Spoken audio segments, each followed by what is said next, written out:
Python is an object-oriented programming language. So in Python, you can write classes, and within classes, you can create multiple variables and functions to solve business problem statements.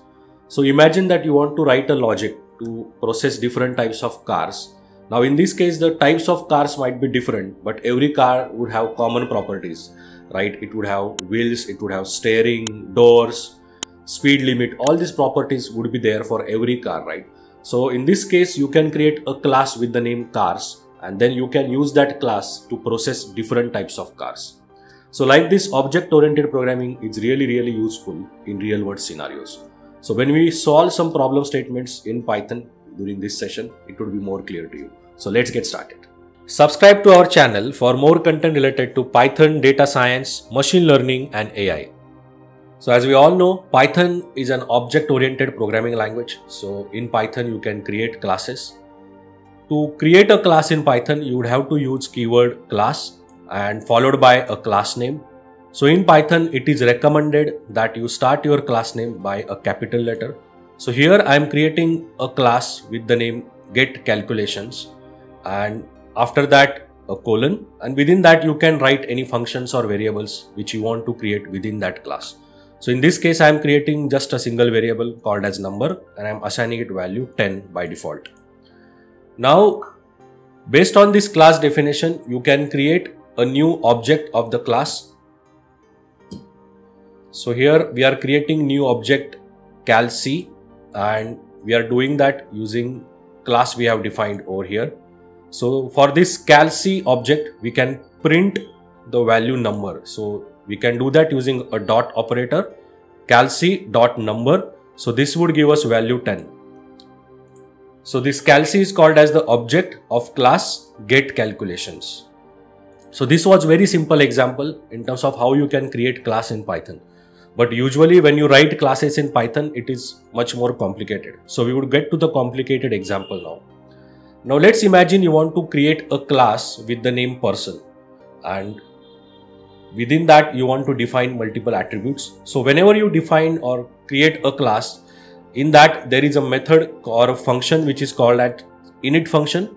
So this is the function which is always invoked or executed when you create a new object of that class. So in this method, we are creating three variables of the class. So those three variables are name, city, and age, and you would see a self written over here. So self is basically used to refer to the instance of the class, because with this class we can create multiple objects, right? So whenever we call any function within the class, or whenever we use any object, how do we know what's the value for these three variables for that object? So to know that exactly what's the value for that object, this self keyword is useful. And then within this class, we are also creating second function, and we are naming it retirement calculator. And similarly to the function as well, we have a first parameter which is self, which is useful to know that it's a which object of the class is basically calling this function. And then we also have a retirement age as a parameter passed to it. So we have a default function which would be used for initialization, and we have a second function within class which we can use for retirement calculations. And now we are creating a new object of the class, and we are naming it new person. And to create a new object of the class, we have to just invoke the class person, and to it we have to pass three parameters which we need in our init method. So we need name, city, and current age. So we are passing name as Takshak, city as Pune, and current age as 25. So once you do this, you would be able to know for this object what's the value set within the class. So we can do that using a dot operator. So if you do new person dot name, that would give us the value of variable name for object new person. In this case, it would be Takshak. Similarly, the value of variable city for object new person can be found using new person dot city, which would be Pune. So basically you have to use dot operator for referring any variable for that particular object. So when we use many functions within Python, right, you would see this dot operator getting used a lot. So that clearly tells that basically this dot operator is useful in invoking or getting any variable name or function name within the class. Now similarly, if you want to call function retirement calculator, right, within the class, and if we just use simple function call like we were doing till now, retirement calculator, and to it we pass the retirement age, which is the expected parameter for this function. Say we pass retirement age as 58. And if we run this code, this won't run, because the error that we would get is name retirement calculator is not defined, because we cannot call function within the class without using the object. So we have to always use the object for calling function within the class. So we have an object new person that we created, right? So we can use that object new person to call the function. So again, we have to use a dot operator. So new person dot, and then the function name retirement calculator, and to it we are passing the value retirement age as 58. And then basically it would go there and do its calculation. So the calculation it is doing is retirement age minus self.age. So what is self.age here? So here it would take the age variable for the object which is calling this function. So in this case, the object which is calling the function is new person, and for that the value of variable age is set to 25. So it would use value 25 over here, and we would get answer 58 minus 25. So that would be 33. So this is how object-oriented programming works in Python. Now we also have option to create private variables and methods using double underscore in Python. So sometimes you might need this as well. So now again we are creating a class with the name person, and now in this we are creating two variables, country and location. Location we are setting to MH Maharashtra, and country we are setting to India. But country we have created as a private variable using double underscore. And then we have a default init method which we wanted to create. Now retirement calculator, the function that we created in above class, we are creating the same function, but now we are creating it as a private function or a private method, again using double underscore. And we are creating a third function over here, print retirement. So this one we are not creating as a private function, we are just creating it as a usual function.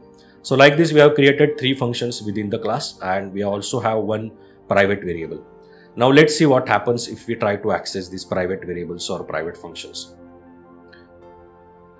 Now we are again creating a new object.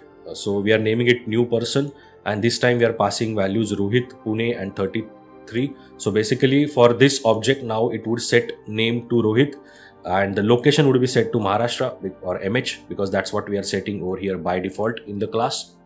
And the age would be set to 33. So this is what would happen when we create a new object of the class person, because it would go to init method and set these values. Now if you want to access value country of this particular class, right, and we try to access it using the object, and if we do new person dot country, we would get that there is no attribute country, because country is a private variable. Even if we try to access it using double underscore new person dot double underscore country, we would still get an error that person object has no attribute country.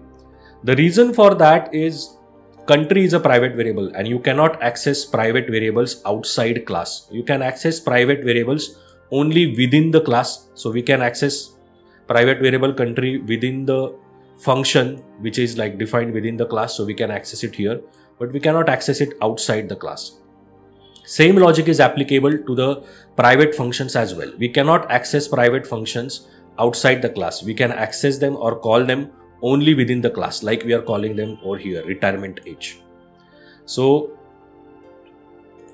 if we try to call function retirement calculator, okay, and using the object that we have created, we would get the error that retirement calculator is not present basically in that particular class. The reason for that is retirement calculator is a private function and it cannot be called outside the class.